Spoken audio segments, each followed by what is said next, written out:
Hey guys, welcome to Save or Death. My name is James, where I love talking about all things character builds, class optimization, spell and subclass selection, things like that. So I really wanted to dive into this, where it's just personally my favorite one level dips when it comes to trying to find ways to really round out your character. Just a couple of things I want to mention before. Barbarian and Wizard are not on this list. I'm just showing Barbarian right now, just kind of as our base class, and then we're going to show kind of the optimization that comes with picking these classes that are my favorite. Mostly because I understand a level dip of Barbarian is really good with like Fighter or Moon Druid because you get half damage, but that's literally all it provides. Same thing with Wizard. I think there are other spell classes that can give you more than just simply being able to cast spells. Maybe picking up Find Familiar as a ritual spell is nice too as well, but I feel like most of the time people are taking those dips into Barbarian or Wizard to eventually push it to level 2 or 3, not always just to 1 and stop. So these are the selections I'm making are simply for a 1 level dip and stop. It doesn't go beyond that. So obviously classes that are going to have a subclass that begins at level 1 are going to get are going to be shown here a bit more often, but not always. So, okay, so we're going to jump into it. My first subclass, or I should say class, that also happens to get a subclass at first level is Cleric. Now, it was really hard to just pick one subclass because there's probably about 3 or 4 really good ones, at least in my opinion, that are awesome for 1 level dips. But I ended up settling on 2 of them. So one of them is the Life Domain. What this does is pretty much turn any healer character or class, like their healing effectiveness, up to 100. In my opinion. So the first thing that's really nice is that if you're a class that, like say a wizard or a sorcerer, you don't have access to heavy armor, now you do. Now you can wear heavy armor, no problem, 18 AC, plus shield brings it up to 23. That makes you almost unhittable at certain levels of play. But I think the main aspect that a lot of people like Life Domain for is this Disciple of Life. What this does is essentially add 2 plus the spells level and additional healing. So if you are say a ranger or a paladin or a druid, maybe even a divine soul sorcerer that does have a little bit of healing in their kit and they just want to bring it up a little bit higher, make themselves a little bit more effective, this is an awesome way to do it.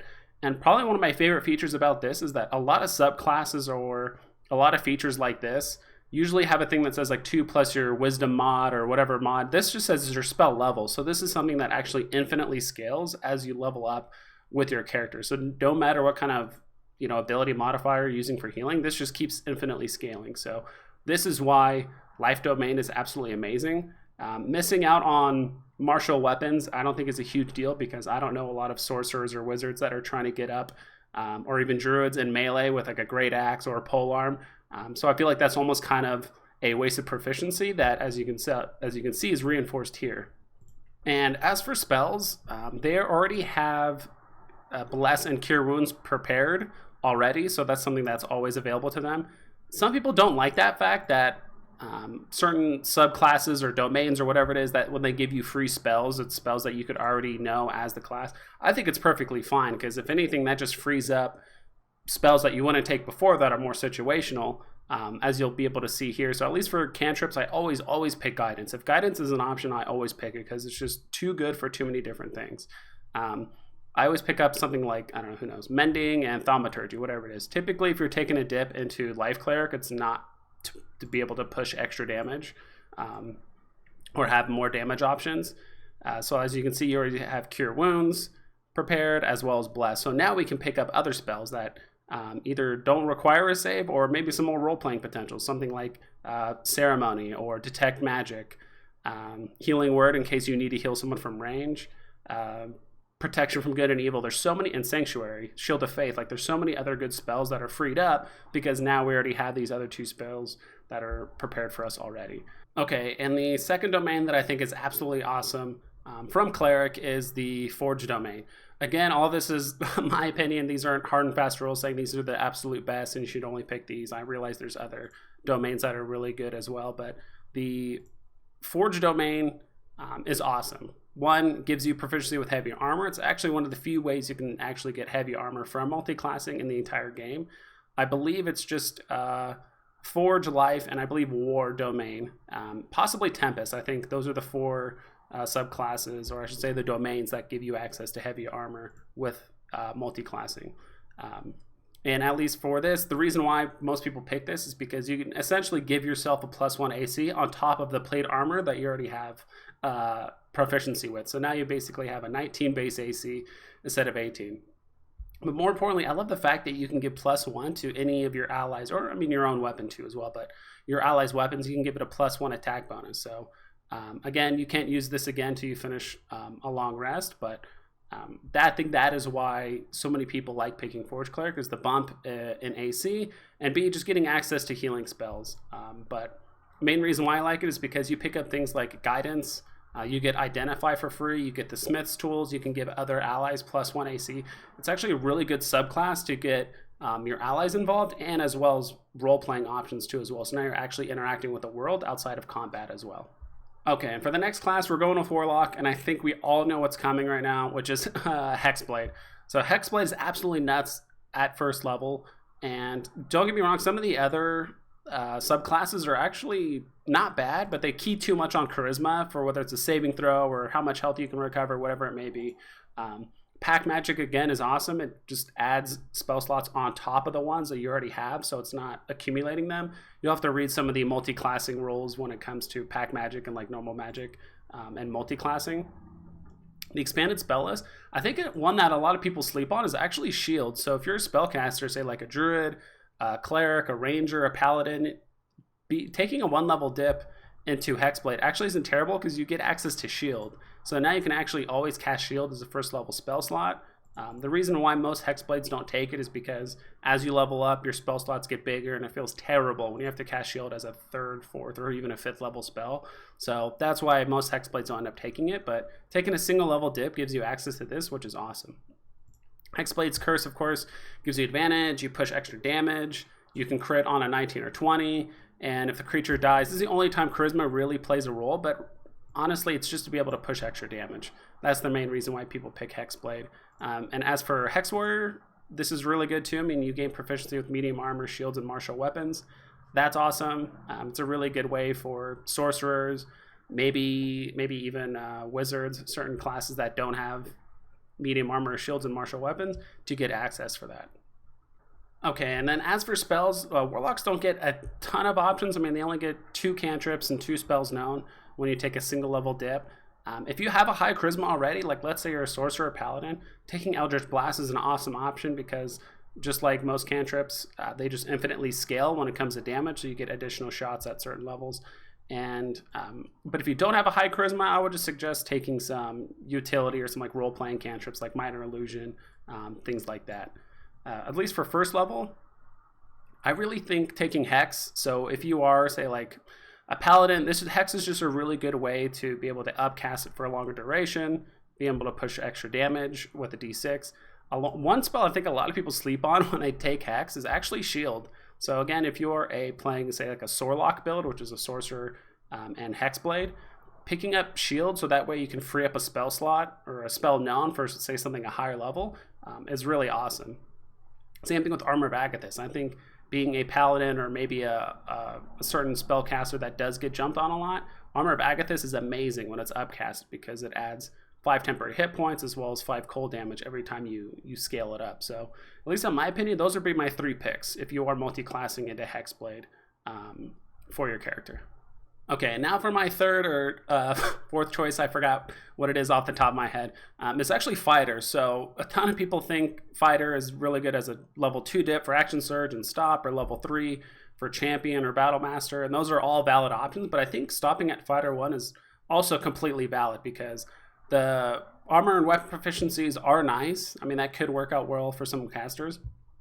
But the main thing that I think a lot of people are picking up one level of Fighter for is all those martial classes that actually end up not getting a fighting style. I would say with the exception of Monk, but Rangers, they could benefit a ton from getting 2 fighting styles. So if they want to be archery but also occasionally get up in melee and do 2 weapon fighting, they can. Barbarians, Rogues, they don't get fighting styles. Hexblade, Warlocks, they don't get a fighting style. So that ranged Rogue could benefit a lot from picking up archery. Or that Barbarian that is using a Great Axe could benefit a ton from great weapon fighting, or if they're using a Great Sword. Same thing with the Hexblade. Let's say they just want to pick up a little bit of extra defense. They're feeling kind of squishy.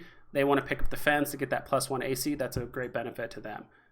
And I think also too, it's also just a nice bit of healing. It takes a little bit of pressure off your healers. If as a bonus action, it's called Second Wind, you get to roll a D10 and add your fighter level. So only taking one level, you know, you get D10 +1, which isn't a ton, but it's still awesome. Like I said, it takes a lot of pressure off your healer to potentially do other things.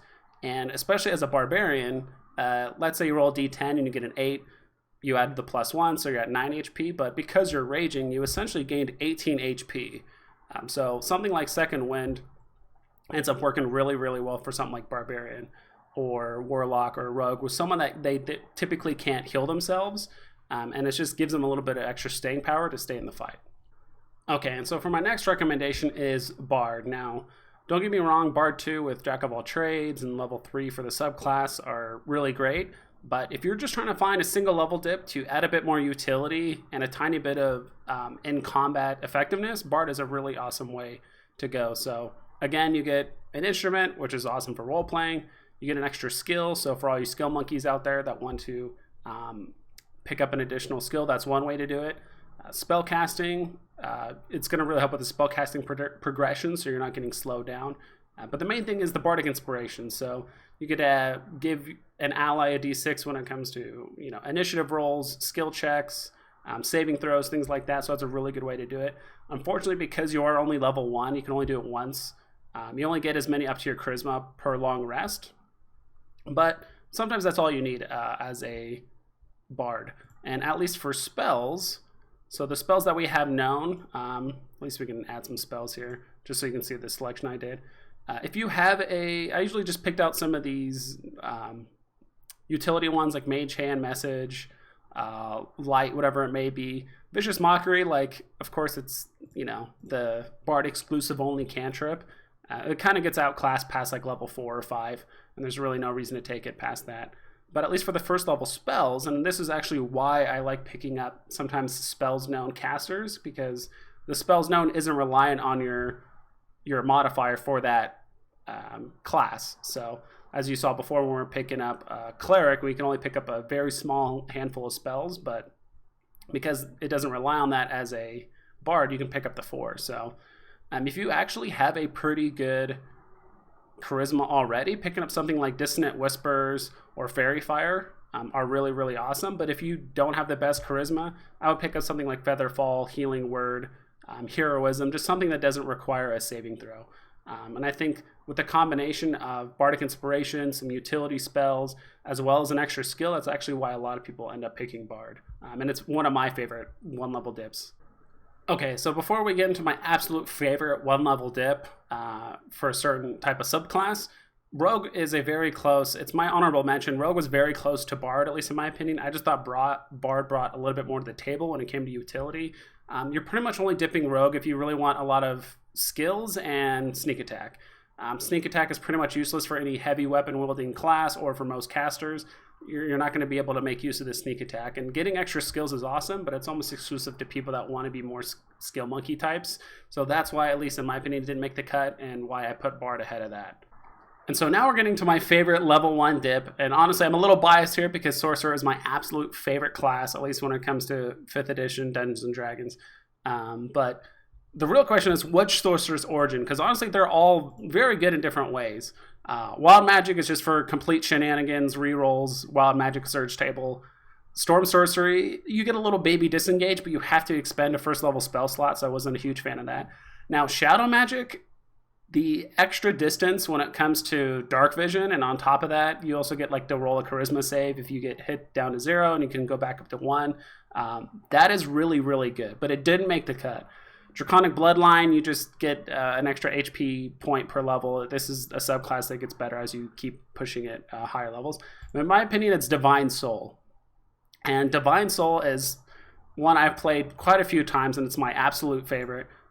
Mostly because, one, you get to choose from this little Chaos Good, Law of Neutrality. So based on whichever one you pick, you get a free spell. So already you get a free spell. So I believe it's like Bless, Cure Wounds, whatever it may be. We're just going to pick Good for now.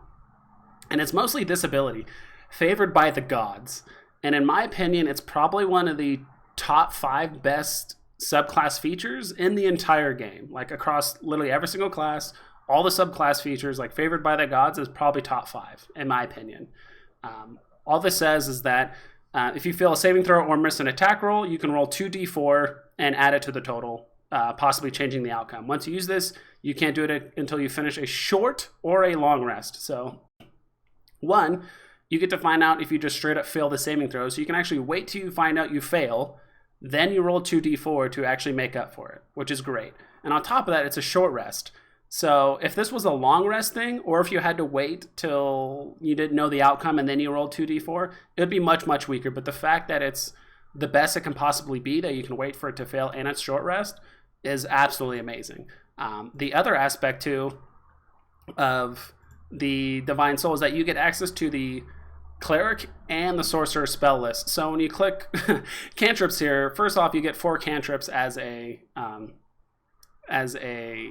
Sorcerer, but now you have all these cantrips to select from, and you get 4 of them too. So, I mean, 9 times out of 10, I'm picking, of course, guidance and then whichever ones. I'm not going to go through all of these and see which ones you want to pick, but having the mass utility of 4 cantrips between 2 different classes is awesome. Even though we only have 2 spells known, remember we got that free one from earlier, from picking our affinity or whatever it's called. So usually I end up taking either Cure Wounds or Bless for that one, just for the healing portion. But again, because we're taking a first level with Sorcerer, we have access to all these different types of spells. So usually, depending on whatever my main class is, I usually pick up Shield. You can pick up Healing Word. You can pick up Guiding Bolt. You can do all kinds of different spells. So this is why, at least in my opinion, just the access, the sheer amount of extra cantrips, the extra spells known between 2 different spell lists, and the Favored by the God ability, which again I've said it's probably one of the best class abilities in the game, makes this my absolute favorite 1-level dip when it comes to most charisma-based classes, or even if you're not a charisma-based class, just taking 1 level of Divine Soul is absolutely amazing. I hope you guys enjoyed the list. Again, it's just strictly my opinion and my personal experience, but if you guys feel like I've left out any classes or any cool combos that I may have overlooked, please put it down in the comments below. Don't forget to hit like and subscribe, tell your family, tell your friends about me, but more importantly, I wish you guys the best of luck on your next game, and remember, you have an advantage. 1-level dips into other classes, so add some skill monkey stuff. Son of a multi-class. Shit.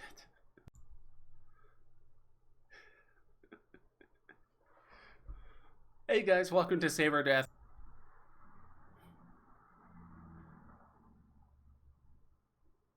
And I wish you the best of luck on your next game, and don't forget, you have advantage. Why do I even say that?